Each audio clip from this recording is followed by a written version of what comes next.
नमस्कार and welcome to स्पर्श clinic.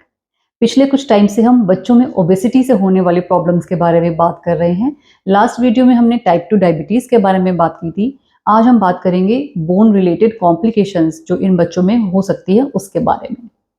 ये कॉम्प्लिकेशंस मेनली लोअर एक्सट्रीमिटीज़ में और स्पाइन में होती है बिकॉज वेट ज़्यादा होने की वजह से लोअर लिम्ब के जॉइंट्स पे बहुत ज़्यादा प्रेशर पड़ता है। जो हमारा स्पाइन है, वर्टिब्रल कॉलम है, उसके जॉइंट्स पे बहुत ज़्यादा प्रेशर पड़ता है, तो इनमें ये प्रॉब्लम ज़्यादा होती हैं। लाइक हिप जॉइंट्स में स्लिप्ड कैपिटल फिमोरल एपिफिसिस और पर्थीज डिजीज नाम की प्रॉब्लम हो सकती है। नी जॉइंट्स के अराउंड जीनू वैल्गम, जीनू वेरम जैसी डिजीजेस हो सकती हैं। फुट में सीवर्स डिजीज होता है और फ्लैट फुट हो सकता है।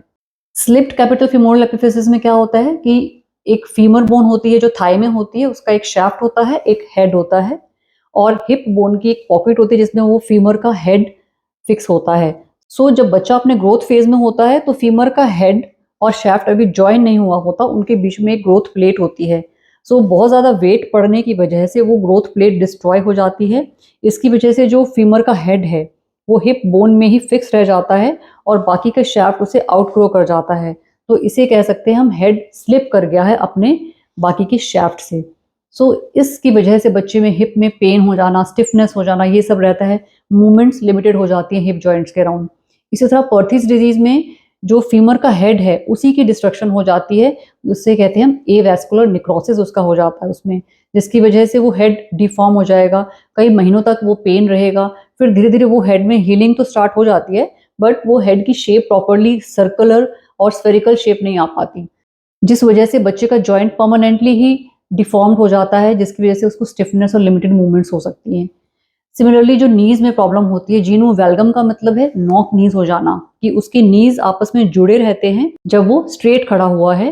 सो इसे डायग्नोज कैसे करना है? अगर कोई बच्चा अपनी नीज जोड़कर स्ट्रेट खड़ा हुआ है और उसके जो इंटरमेल्यूलर डिस्टेंस है, दो एंकल्स की जो हड्डी होती है मीडियल साइड पे, उनका डिस्टेंस 8 सेंटीमीटर से ज़्यादा है, तो वो जीनो वैल्गम के डायग्नोस्टिक क्राइटेरिया में आ जाता है। सो फिजियोलॉजिकली भी ये होता है, 6-7 ईयर्स तक ये फिजियोलॉजिकल नॉक नीज बच्चों में हो सकता है।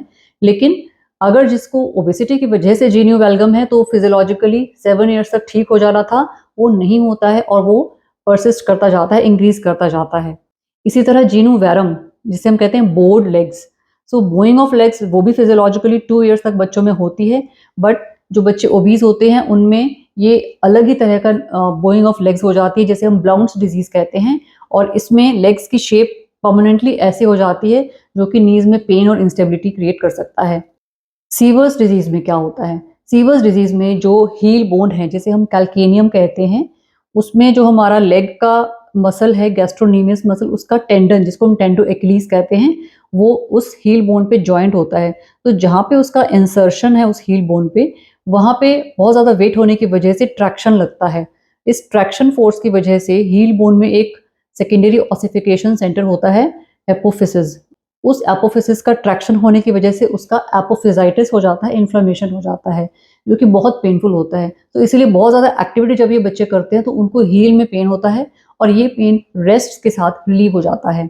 एंड सिमिलरली फ्लैट फुट एक प्रॉब्लम है जो कि फिजियोलॉजिकली बर्थ पे बच्चे को होती ही है, बट सब्सिक्वेंट ईयर्स में ठीक हो जाती है। बट अगर बच्चे का वेट ज़्यादा है तो जो ये नॉर्मल फुट की आर्च बननी चाहिए वो नहीं बन पाती है, और बहुत ज़्यादा वेट पड़ने की वजह से वो आर्च फ्लैटन हो जाती है, जिसे हम फॉलन आर्च कहते हैं, और बच्चे का फुट फ्लैट ही रहता है। इससे फुट में पेन हो सकता है और बच्चे की वॉकिंग में या रनिंग में इंस्टेबिलिटी हो सकती है। स्पाइनल डिफॉर्मिटीज बहुत ज़्यादा कॉमन है, इनमें से major is the hyperlordosis of lumbar vertebra और osteopenia, that means decreased bone mineral density. इसकी वजह से बच्चों में फ्रैक्चर्स का रिस्क बहुत ज़्यादा बढ़ जाता है। सो इम्पॉर्टेंट बात क्या है कि हमें इन डिजीजेस को पहचानना कैसे है।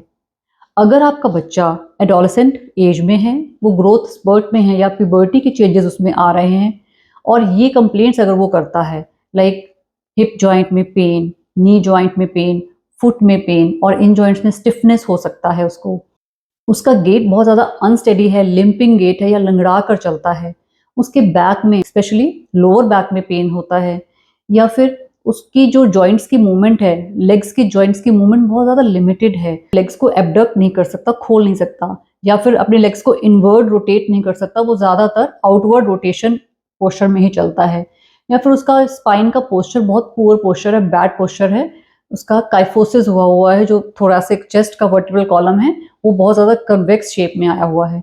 सो अगर ये सब प्रॉब्लम्स आपका बच्चा बताता है, उसे इग्नोर ना करें। समय पर पीडियाट्रिशियन या पीडियाट्रिक ऑर्थोपेडिशियन को ज़रूर दिखाएं। And why is it important? Because अगर हमने समय पर इनका ट्रीटमेंट नहीं करवाया तो ऑस्टियोआर्थराइटिस जैसी प्रॉब्लम बच्चे को यंग एज में ही हो जाती है, जो बच्चे को बहुत परेशान करती है लाइफ लॉन्ग। सो अगर आपको इन डिजीज़ के बारे में पता होगा तभी आप बच्चे की कंप्लेंट्स को ज़्यादा महत्व दे पाओगे और उनको पीडियाट्रिक ऑर्थोपेडिशियन और पीडियाट्रिशियन को दिखाएंगे। वो आपको एक्सरेज करवाने के लिए कहेंगे, आपने एक्सरेज करवाने हैं और उन एक्सरे से डायग्नोज होता है कि रियल में प्रॉब्लम क्या है, बिकॉज उसी के हिसाब से उसका फिर ट्रीटमेंट होगा।